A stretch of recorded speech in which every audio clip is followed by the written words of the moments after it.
Hi Scorpio, kamusta kayo? Hope you're all doing well and welcome to 1111 Pinoy Tarot.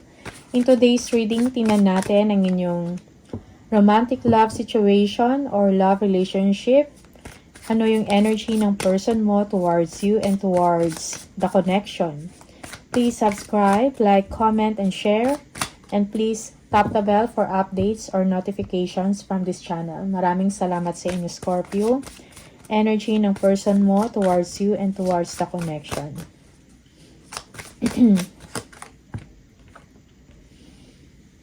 Mayroong unfinished business, mayroong secrets, understanding, and conversation. Okay.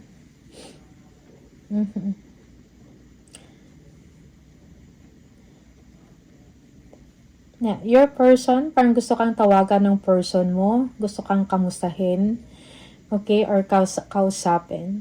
Kung meron mang separation dito like physical or emotional separation, namimiss ka ng person mo, merong guilt feeling dito sa part niya, and now, parang meron siyang realization na naintindihan niya kung ano yung side mo, okay, kung ano yung punto mo. No? Kung nagkaroon man kayo ng arguments or hindi pagkakaunawaan, and this person wants to clear these things, no, with you, okay? Yan, yung iba sa inyo, parang hindi pa completely, meron pa kayong unfinished business, kumbaga, okay, may mga kailangan pa kayong i-discuss, no, or kung meron mang pagtatapos na nangyari, siguro kailangan ng clear na finalization ng inyong relationship, okay? Kumbaga, meron pang mga nakabinbin na mga issues na kailangan i-clear, no? Or siguro kailangan pag-usapan or kailangan isara so that the two of you can move on, no? Yeah, separately man or together, okay? Depende sa inyong sitwasyon. Your person may have a lot of secrets, maybe madami din siya mga responsibilities or mga needs, emotional, financial, no, na mga pangangailangan. Siguro this person, preoccupied lang din sa kanyang mga ginagawa, no, sa trabaho niya, busy siya. Dahil parang may mga problema or issues din siya or concerns about money. Okay? Yeah. No? Meron din siya mga gustong abutin, no, ng mga pangarap or development para sa sarili niya. Okay? Tingnan natin.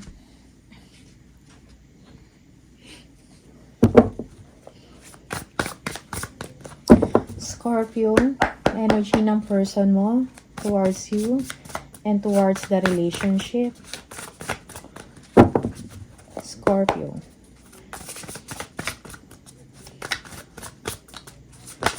Okay. Yeah. So, it's like yung person mo, no, nakikiramdam, no? Kung gusto ka pa, kung siguro nakikiramdam din siya or tinitingnan niya yung situation kung interesado ka pa ba sa kanya or hoping ka sa kanya, no? Na siguro i-approach ka, puntahan ka or kausapin. Okay? Like may open communication. Okay, so nakikiramdam lang din yung person mo. Yeah, your person wants to talk to you, no? Gusto kang puntahan. Okay? Siguro this person, meron siyang abandonment issues dito. Okay? That's why, meron siyang realization, siguro meron din panghihinayang sa part ng person na to. Your person is like feeling left out in the cold, no? Like may abandonment issues siya, yung parang siguro hindi na din matanggap, no? Kung meron mang separation na nangyari. Four of Cups, yes, this person is just dreaming or thinking about you. Merong hindi pag-uusap dito, no contact, no? Or merong silent treatment, no? Sa inyong dalawa. Okay? Yeah. For some of you, malalim yung pinagsamahan ninyong dalawa. It's like this person knows, no? Kung ano yung iniisip mo, no? Yeah, kung ano din yung pakiramdam mo towards sa kanya at towards sa sitwasyon, sa connection. Okay. The Lovers.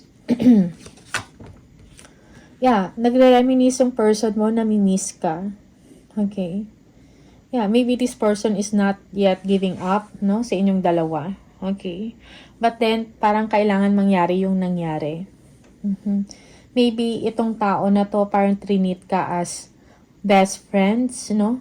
Aside from lover kayong dalawa. Okay? Medyo malalim or mahaba din ng panahon siguro na nagkasama kayo or naging kayo. Okay? The passion is there. Yung chemistry ninyong dalawa, merong compatibility dito. Okay?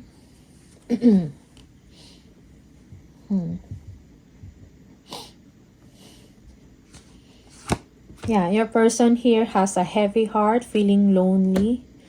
Okay, yeah, very challenging yung situation niya ngayon. Yeah. So, this person, parang finally, naintindihan niya na, no? Yeah, naintindihan niya na kung bakit nagkaroon ng, ng problema or issues sa inyong dalawa. Parang naintindihan ka na niya. Okay, kung ano yung pinaglalaban mo dito. Okay. May realization sa part ng person mo. Mahal ka pa rin ng taong ito. Okay? Hindi ka niya makakalimutan. Yeah, the King of Pentacles. Yeah, this person is still dreaming na parang siya pa rin. Kumbaga, dreaming, no thinking na ano kaya kung pansinin ako uli ni Scorpio or kami uli. Something like that. Okay? Yeah, parang nag-iisip siya na siya yung magiging protector mo, okay, provider. Yeah, this person wants to grow old with you or gusto niya magtagal yung connection, ang relationship ninyo, okay? Yeah, for some of you, this person, meron siyang concern or issues about children or kids.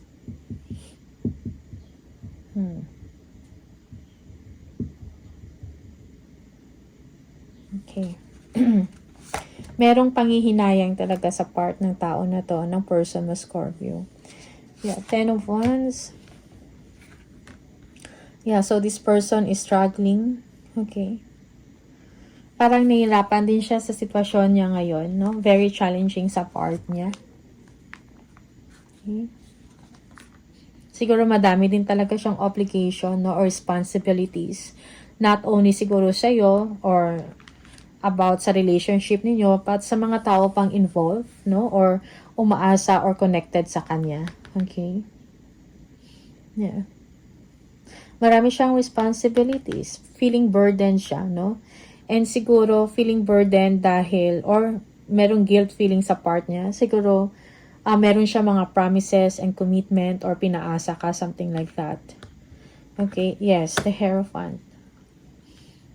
So, parang merong false or parang hindi na pagtiba yung connection or relationship ninyo. Okay? Hindi na strengthen, kumbaga. Okay?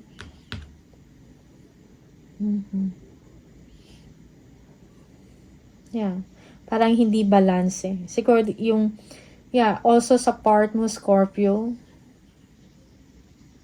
parang merong broken promises dito na nangyari. Okay? The World. So, this person is expecting siguro merong ending dito sa phase ng life niya na parang natauhan siya, no? Merong realization. Okay? And this person like gustong well, it might be merong new chapter na sa nangyayari sa part niya. Okay?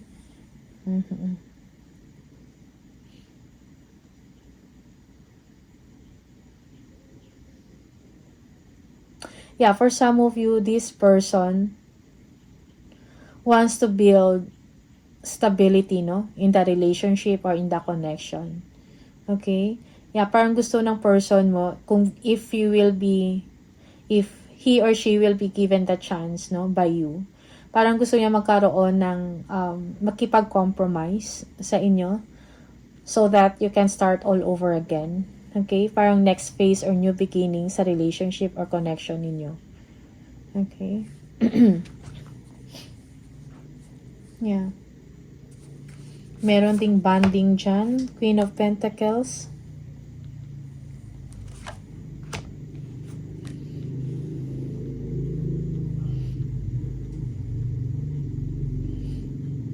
Yeah, your person is nakafocus din ngayon about sa money niya, sa career, about self-development, okay?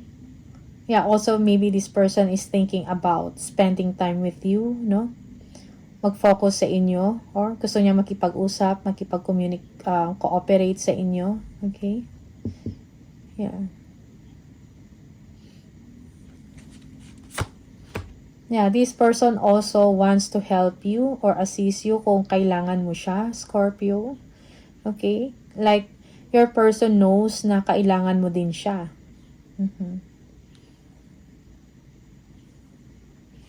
The Magician. Okay. Yeah. Okay, but, you know, this person, siguro merong part dito. I don't know if merong manipulation dito or someone here is manipulative. Okay.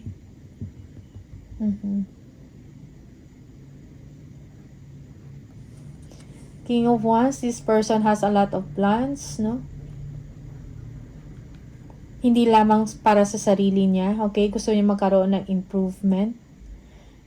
Okay, this person, for some of you, he or she wants to lead the relationship. Meron siyang, kumbaga, gusto niyang ayusin, no? Yeah, gusto niyang ma-align or mag-compromise, no? Sa inyo, Scorpio. That is for some of you. Yeah.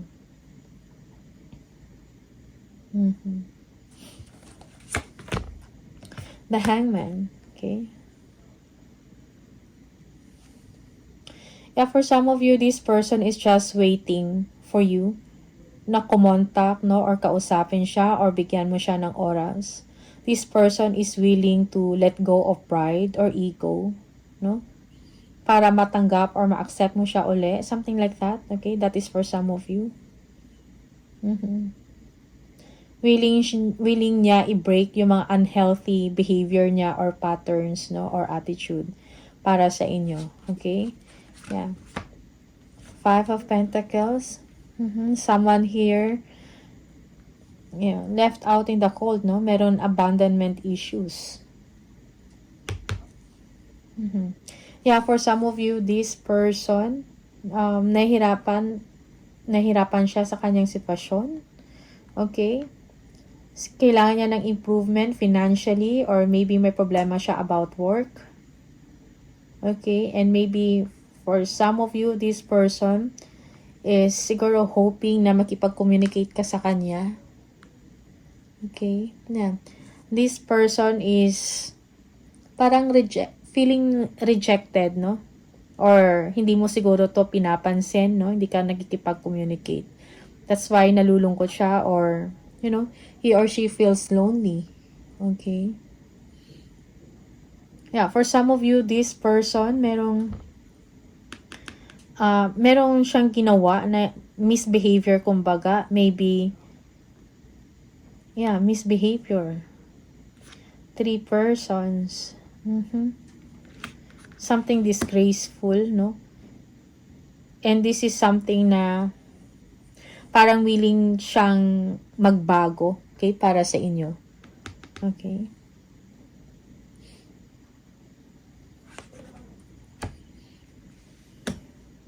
Secret. Okay? Mga hidden information. I think ito yung naging problema. Alright? And this person is very, kumbaga, regretful sa nangyari. Okay? Sa ginawa niya. Okay? Kung meron mang misbehavior, siyang ginawa sa inyo at talagang nasaktan kayo.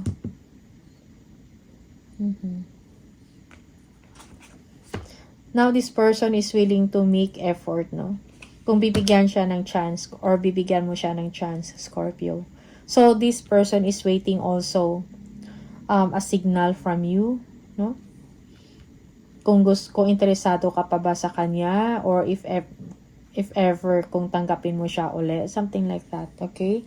Or kung kayo man na kayo pa rin pero merong emotional distance na, no? Hindi na gaya ng dati. Okay, so this person is willing na magbago para sa inyo.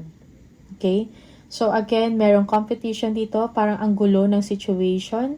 And for some of you, parang ito yung nag-cause ng issues or ng problema sa inyong relasyon or sa inyong connection. Okay? May mga tao na parang nangingialam. Okay? Parang salasalabit or nagkagulo na. Parang ganun. Okay? Madaming mga opinions, no?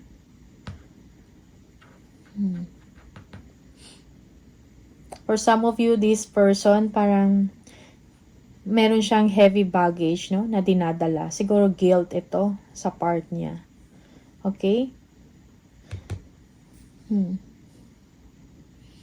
Also, this person is, for some of you, wanting or fighting for your attention also. Yeah. Lalo na kung gusto niya, kung gusto niya makipag-ayos sa'yo, no? Meron siyang intention dito na bumalik or gustong ayusin ang mga pagkakamali niya. And now, kailangan niyang mag-work hard to earn your trust again. Okay? Willing siya mag-fight para sa attention ninyo. Okay? Okay. Tingnan natin.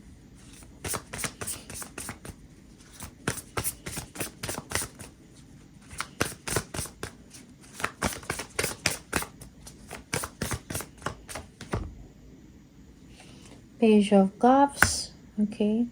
So, this person is dreaming, thinking about you. Okay. Siguro nag-expect siya from you. Natanggapin mo siya uli or magkaayos kayo uli. Something like that. Okay. Yeah, 9 of Cups. Ano to? Wishful thinking, no? Yeah. Your person is hoping, no? Like, parang para sa kanya, ikaw yung nagpapasaya. Sa kanya, nagpapakomplete, no? Nagpapakumpleto ng araw niya, kumbaga. Okay? Parang ikaw lang din makapagbigay sa kanya ng kasiyahan at sumigla uli. Parang ganun. Siguro nakitaan niya din na merong pag-asa sa inyo, Scorpio.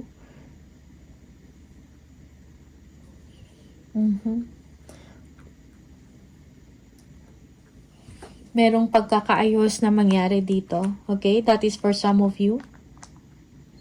Happiness, no? Success.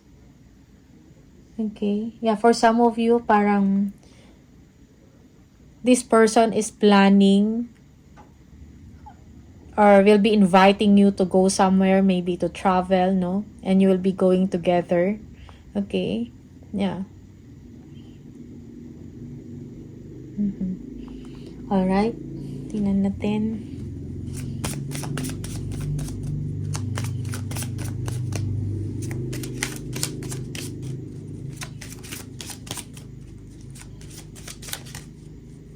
For some of you, this person is getting empathy, no, from you. That's why masaya siya. At napapansin mo siguro yung effort niya, okay? And ito lang talaga yung wish niya na parang siguro magkasundo kayo uli or magkabalikan, something like that. I am becoming a better person. Okay? Parang yun yung gustong sabihin sa'yo ng person ninyo. Yeah, merong realization sa part niya, yung mga wrongdoings niya, yung mga misbehavior na ginawa niya sa inyo, something like that, or sa inyong relasyon. Okay, so this person is willing to change for the better para sa inyo. Okay, I want you. Gusto ka pa rin ng taong ito. Okay? And I hide behind material things. Yeah, for some of you, this person, no, parang siguro kung meron man siyang gustong sabihin sa inyo or meron man siyang ginagawa dati and all that, parang kumbaga nagtatago lang siya like by showing to you na he is okay, he or she is okay. He or she will give you gifts or presents, something like that, no, to make you feel better. Okay, but now this person, no, is willing to change for you. We need to let go each other go. That is for some of you. And sometimes I stay awake thinking about you. Okay? So, hindi ka pa rin nakakalimutan ng tao na to for some of you. Okay? Nagigising siya, naiisip ka niya bigla. Okay?